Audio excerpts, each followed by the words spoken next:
What is going on, my YT gang? Y'all already know what it is, man. This is your boy Rio, and if you are new, then welcome to the channel. A very, very disappointing loss today. My gosh, man, it was so sad. We were so close, but we came up short, 23-20. My boy KOO, look, man, I love you. I appreciate everything that you have done for us in the past, man, but I think it's just time to move on, all right? And which I knew it. I knew we was going to have to rely on KOO at the end of the game. And based off of that first kick he did that hit that goal post, I just couldn't rely on him. I said, from this point going forward, bro, we got to score touchdowns. Hands down.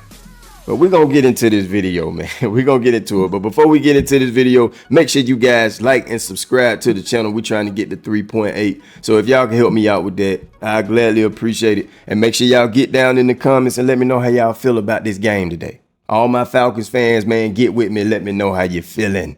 How you feeling? Because I feel bad. All right. And I feel bad because of the fact we came out in the very first drive and went crazy. At that point, I said, look, bro, ain't no way they're going to be able to stop us. Not for the rest of the game.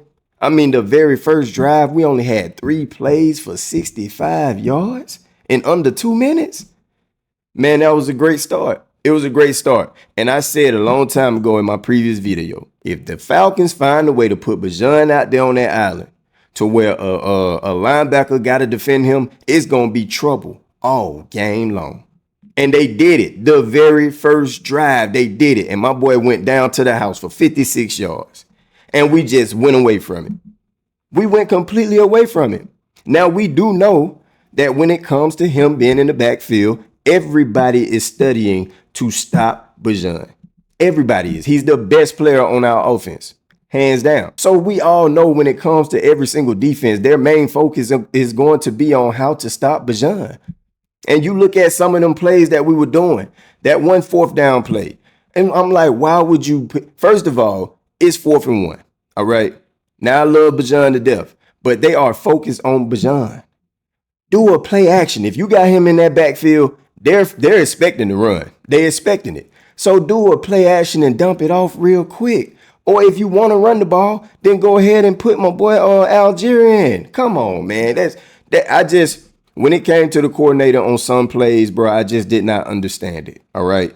Any of them plays like that running play that we did down there in the red zone when we tried to do a quick little fake handoff sweep and we gave it to Bajan to go on the outside, like they knew it was coming. They knew it was coming. You seen it was 3-4 defenders already running wherever he was going because they knew he was finna get the ball. So I just feel like in certain situations, they should utilize my boy Bajan as a decoy. And it will open up a lot of plays. I guarantee you it'll open up a lot of plays for us. However, I will give some type of credit to the coordinator, okay? They really did a good job when it comes to Michael Penix, especially in the first half, okay? Giving him the short routes, letting him get a feel, let him get comfortable, and then open up the playbook for him, in which, Michael Penix was out there doing his thing, all right? I'm not going to lie. I really do like our offense. I'm going to say that hands down. I know we lost, but I like what I see. It's a very young offense. I really feel like when it comes to Michael Penix, though, he got to work on giving a soft touch to some of his passes because you look at how he was overthrowing some of them passes, and I know he was trying to tell the receiver where to go and stuff like that, but some of those passes you could have, if you would have just put a softer touch on there, they would have been able to make a play. And I think that's just, he's still a rookie in my eyes. He only played 3 games. So I think he's going to have to get used to that, get a feel of that. And I think he'll be all right because whenever it's time for him to shoot in between them windows or get the ball where it needs to be in a hurry, he's capable of doing it. He's more than capable. He's great at it, to be honest with you. Now, I will also say this about Michael Penix. I wish that he would use his legs a lot more. Now, sometimes I be seeing him sitting in that pocket, and there's nothing wrong with that. It's nothing wrong with that.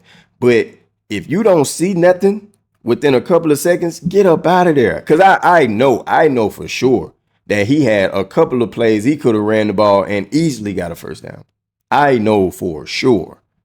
But, he's a pocket quarterback, and there's nothing wrong with that. I don't have a problem with it because he do a good job at it. But at the same time, I feel like if he was to use his legs a little bit, it'll also open up a couple of plays when it comes to the passing game. That's just how I feel, because now they got to focus on trying to bring a defender down or a linebacker to watch him, which will open up the middle of the field. So with them not having to do so, it makes it easier for them to play back and just defend. But that's just my opinion. Y'all let me know how y'all feel about that. Do y'all feel the same way? Now, when it comes to Drake London, I think he just had a tough day today. I wish that they was able to connect a lot more. But like I said, with Michael Penix overthrowing the ball, you seen London having to extend himself a lot in a couple of plays. And then you also seen him dropping some ones that he usually don't drop. And, you know, him going out at the end of the game, man, that's kind of scary. All right. Because I do feel like if Drake London would have been out there on that last drive, we would have scored a touchdown. Especially the one where he threw the deep ball to, I think that was Hodge, if I'm not mistaken. I can't remember if that was Hodge or Washington, but he took his eyes off the ball pretty much, and it just fell in the end zone. I think Drake London would have definitely caught that for a touchdown. And then we wouldn't have to worry about KOO. Oh my gosh. Oh my KOO.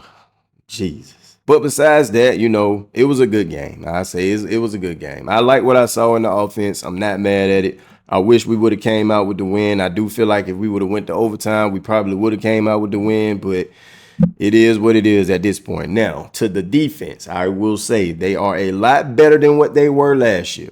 A lot better. Now, I do have an issue with them not being able to stop my boy from running the ball, man.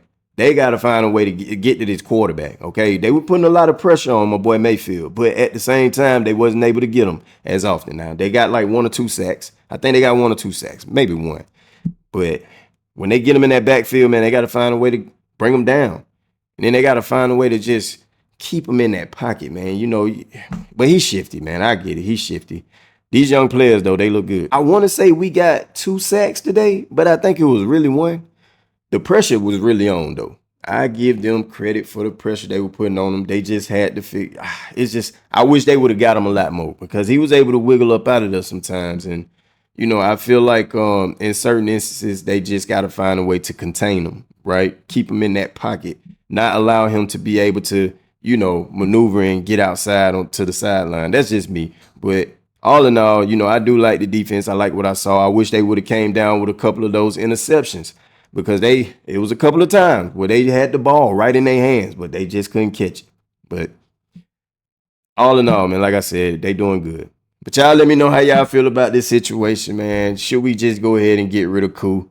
Do y'all feel like our offense is still high-power offense, one of the best offenses in the NFL? Do y'all feel like we're going to strike later on in the season once we get in the rhythm? Do y'all think the defense going to be good enough to get to these quarterbacks this year? We seen the pressure. We saw the pressure today. But can we finally get to them? Can we sack them a couple of times? Get down in the comments and let me know how y'all feel about this situation. I got to get up out of here. I love you guys. I'm going to get at y'all on the next one. Yeti.